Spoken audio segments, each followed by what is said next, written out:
You're telling me they shot you with a revolver in your eye? Yes. Is it a BB gun? No, it was a real gun, man. It was just a revolver. They shot you in the eye. You wouldn't be talking to me right now. It was most likely you'd be dead. Imagine this. It's Christmas Day. You've cleaned the house, cooked a beautiful meal, and are waiting for your son and his girlfriend to arrive for lunch. But the clock keeps ticking and no one shows up. You call, no answer. Hours pass. Something feels off. That's exactly what happened to Ryan Waller's father, Don. He had everything ready for a warm Christmas celebration, except his son and his son's girlfriend, Heather, never arrived. Worried and unable to shake the bad feeling, Don eventually called the police and asked for a welfare check. What they found at the house would shock everyone. The officers checked the house and found a woman deceased on the couch. Police also found Waller's 18-year-old son. Back in 2006, 21-year-old Heather Kwan was living in the quiet town of Desert Hills, Arizona. She was kind-hearted, full of purpose, and always drawn to helping others. From a young age, Heather had a gift for connecting with people, especially those who felt forgotten. She spent her weekends volunteering with kids from tough backgrounds and had dreams of becoming a defense lawyer to fight for those who had no one else. She shared a home with her boyfriend, 18-year-old Ryan Waller, a fellow student and firearm enthusiast. That year, the couple had planned to spend Christmas with Ryan's dad, but when they didn't show up and couldn't be reached, Dawn sensed something was very wrong. So the police were sent to check on them. When officers arrived at the house, they knocked. No answer. They looked through the windows and saw dim lights, but nothing certain. After more knocking and announcing themselves, they finally heard the lock turn. The door creaked open. Standing there was Ryan. His face was bruised. One of his eyes was swollen and he had a cut on his nose. But he said almost nothing. The police glanced behind him and saw a woman lying on the couch. It looked like Heather, but something wasn't right. When they asked Ryan what happened to his face, his answer didn't make sense. He said he didn't know. The officers were puzzled. He didn't seem aggressive or obviously injured beyond the bruises, but he wasn't acting normal either. Still, they pushed to check on the woman on the couch. Ryan hesitated, guarded. Finally, he let them in. The moment they got close, they realized the awful truth. Heather wasn't asleep. She was dead. She had been shot in the head and had likely been there for days. Ryan was immediately arrested and placed in the back of a police car. He didn't resist, though he seemed confused. He stayed there, outside his own home, for nearly 4 hours while more officers and medics arrived to process the scene. Heather's body was gently taken away. At about 5 a.m. on December 26th, Ryan was finally taken to the Phoenix police station for questioning. After hours of sitting in the cold back seat of that car, Ryan was led into an interrogation room where Detective Paul Dalton waited. Ryan's behavior was strange, quiet, off, but the detective began the interview anyway. Then just before things started, another officer came into the room and took photos of Ryan's feet, a detail that seemed random at the time, but would soon become chillingly important as the full story began to unravel. Thank you.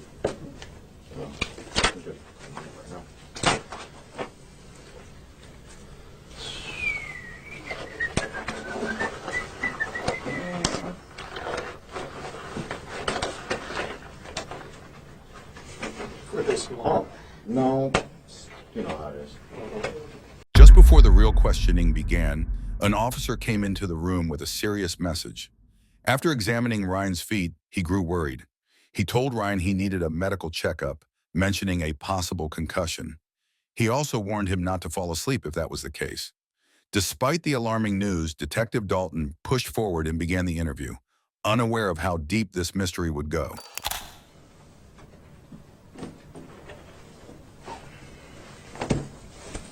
I am Detective Dalton. Okay.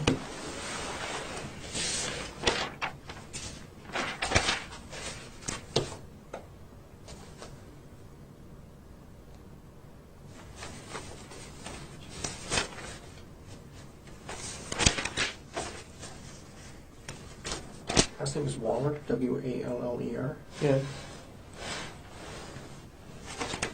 Your date date of birth is 2/12/1988. Your social security is 600-62-5451. Yes? Yes. To everyone's surprise, Ryan was able to clearly state his social security number and date of birth. It was a rare moment of clarity that gave the detective a bit of hope. Wanting to test how much Ryan understood, Detective Dalton started with some simple questions. Not too heavy, just to see how willing and able Ryan was to cooperate.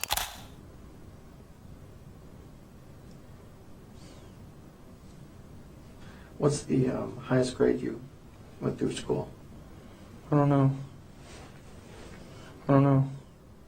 You don't know the highest grade you went through? Eighth? Eighth grade? Did you graduate? Yeah. Do you have a GED? I don't know. You don't know what? I don't know. I don't know. I just want to go home. Oh, you're not going to go home right now. But Ryan's answers quickly became strange and disconnected. Confused, the detective asked about Ryan's black eye, guessing it might have come from a punch or some kind of fight. Yet again, Ryan's response made little sense, only deepening the mystery. What happened to your face? I don't know. You told the officer just a few minutes ago that someone hit you. Do you remember who hit you? I don't know. I think it was Heather.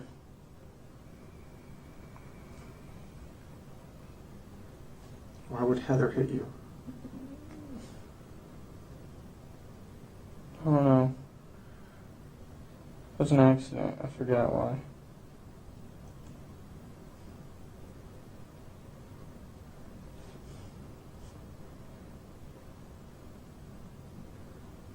What was an accident? Heather's last name? No. What was an accident? Heather hitting me. What did she hit you with? Her hand and the eye. Did you guys have an argument? Not really, no. Not really? Uh-uh. What happened for her to hit you in the eye like that? She just hit me on accident. She was giving Christina a head. She was what? She was helping Christina with her hair or something. I don't know. Who's Christine? Dalton started to wonder if he was dealing with a case of domestic violence.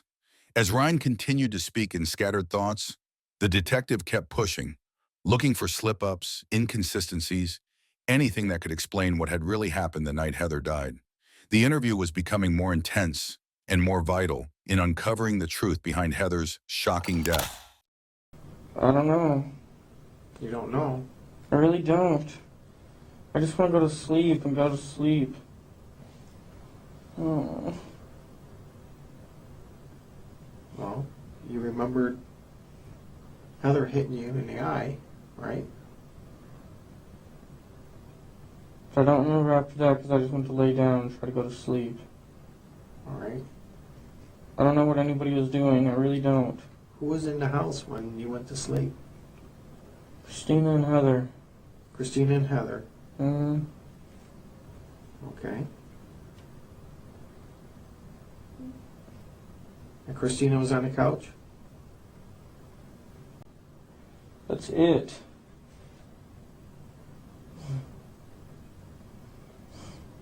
Remember what happened to your nose? There's a big chunk out of your nose. I don't know. Someone grab you? Were you fighting with somebody? No, I need to go. I need to go back to sleep, man. I'm just tired, man. That's it. Didn't even do anything. I just want to go to sleep. You remember what time this happened? Your eye? Like 1? Or maybe earlier? I don't know. Mine. Heather's your girlfriend. All right. Was Heather over last night? Mm-hmm. All right. And Heather did this to you. What? Your eye. Uh-uh. Okay, who did that to you? Alicia. Alicia did that to you now. Mm-hmm. I swear. Finally, Dalton dropped the bombshell. He told Ryan that Heather was dead, that her body had been found in the living room. For a moment, it was like a light switched on in Ryan's mind. He looked shocked, maybe even understood the gravity of what he just heard. But that flash of awareness didn't last long. Soon he slipped right back into confusion. The detective couldn't help but wonder, was Ryan hiding something, or was something much worse going on? Huh? Huh? There's a dead girl in your living room. She's dead? Yes. Heather? I don't know. I want to know what happened in your house last night. The girl on the couch is dead? I don't know if she's on the couch. She's dead. Well, these people came over, Richie and his dad, with shoot and arrow, bow and darts. You know what I'm talking about? Yeah. They hit me and her with those. That's it. And Heather wasn't there. And Eric wasn't there. It was just me and Heather was there. You and Heather were there. And then what happened? And that's it. Richie and his dad tried to break in through the back. Richie and Dad? His dad? Mm-hmm. Who's Richie? I don't know. Well, you obviously know him. You know his name by He Richie. used to live there. Was he a roommate of yours? He used to be. And they hit you and they hit you? Yeah. Now it's Richie that hit you, not Heather? No, Richie and his dad. Richie and his dad. Then Ryan started talking. He mentioned two names, Richie and Richie's father. He said they had bows and arrows and other weapons too. The more he spoke, the stranger it all sounded. But Dalton listened carefully.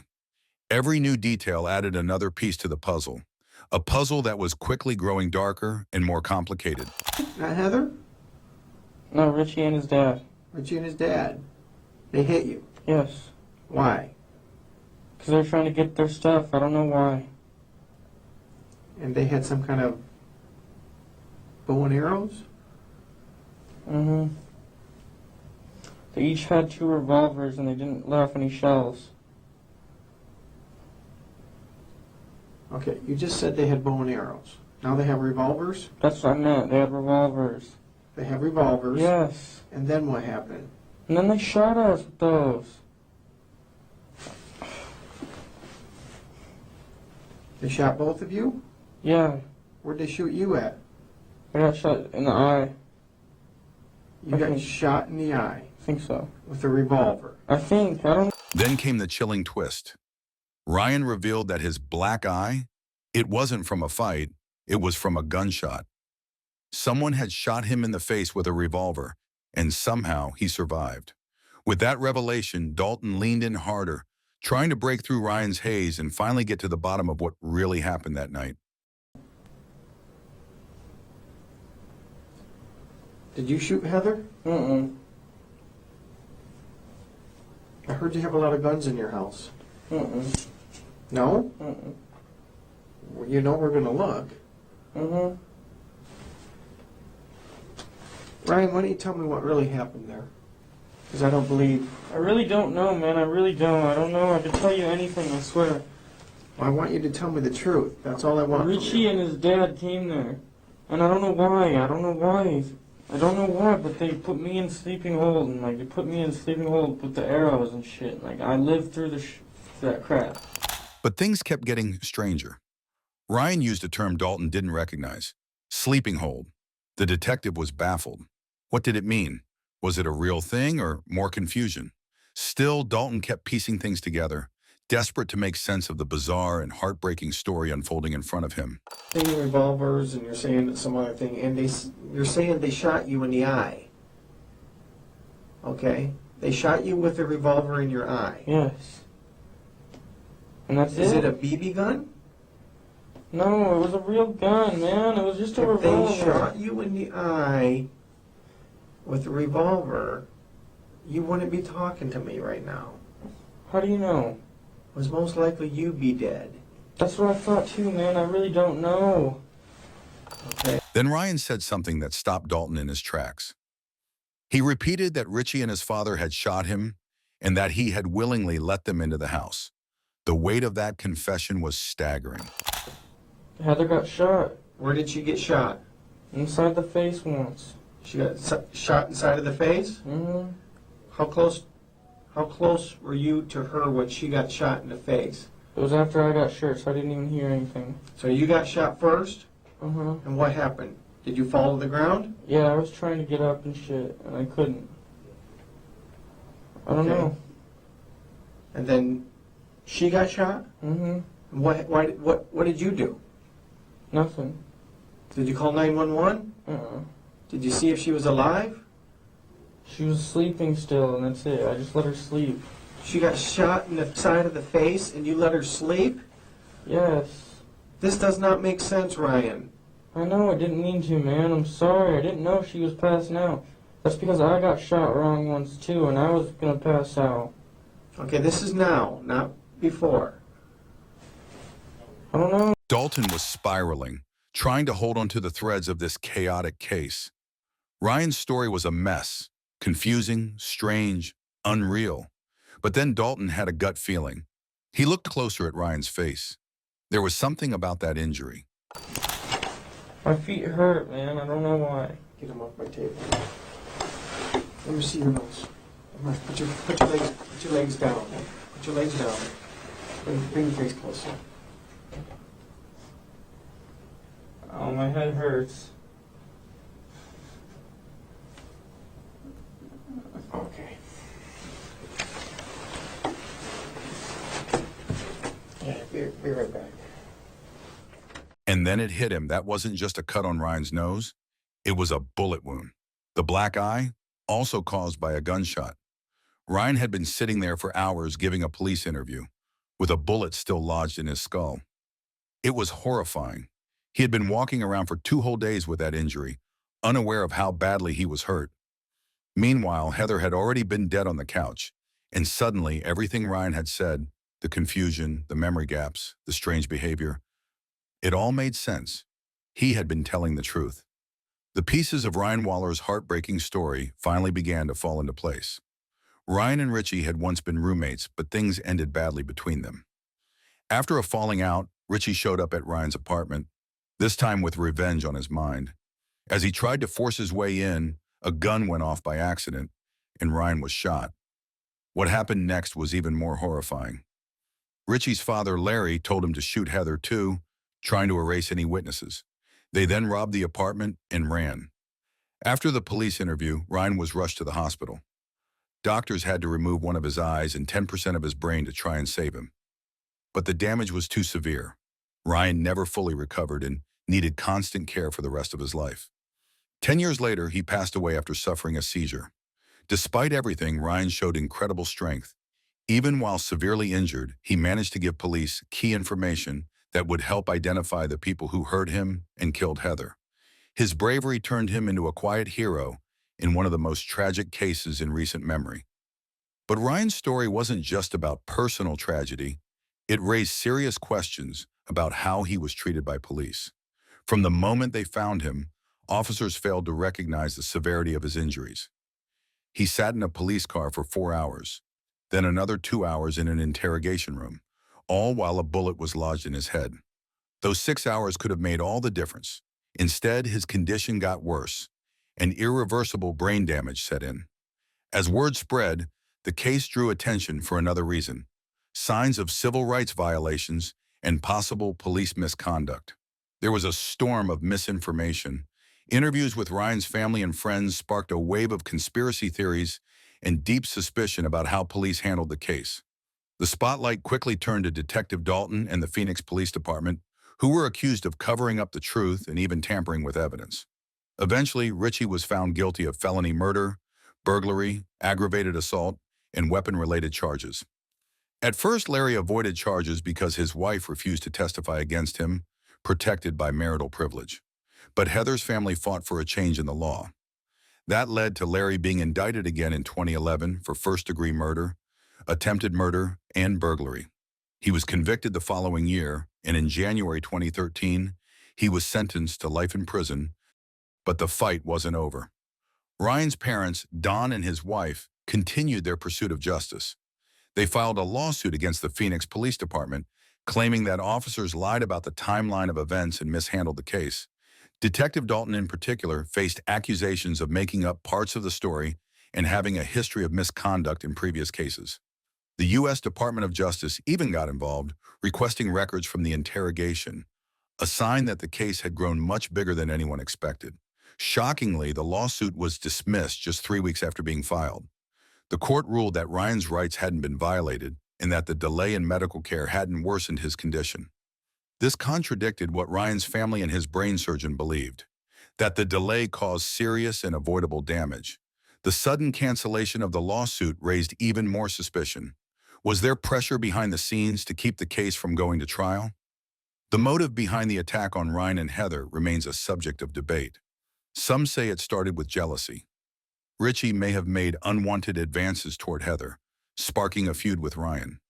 Others point to previous fights involving guns, or even tension between Richie and a former roommate, Eric, who once lived in the same house.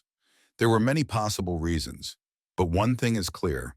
The situation had been boiling long before that tragic night. Since Ryan's passing, his parents have largely stayed out of the spotlight.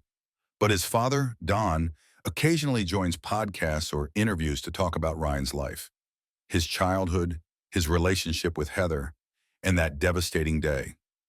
Through it all, he makes it clear, the family is still searching for justice, and they won't stop telling Ryan's story. One question still haunts everyone who hears this case. What if Ryan had gotten medical help right away? Could his life have been saved, or at least been more livable? 6 hours. That's how long he went without help, with a bullet in his brain. There's still so much more to this case, and we encourage you to dive deeper if you're interested. Ryan Waller's story is a haunting reminder of how fragile justice can be, and how one moment, one mistake, can change everything. A young couple looking forward to Christmas dinner instead faced a nightmare. While justice was eventually served, and the attackers are behind bars, the scars left behind are still felt to this day. We'd love to hear your thoughts on this case. Please leave a comment, like this video, and don't forget to subscribe for more stories like this. Your support means everything. Thank you.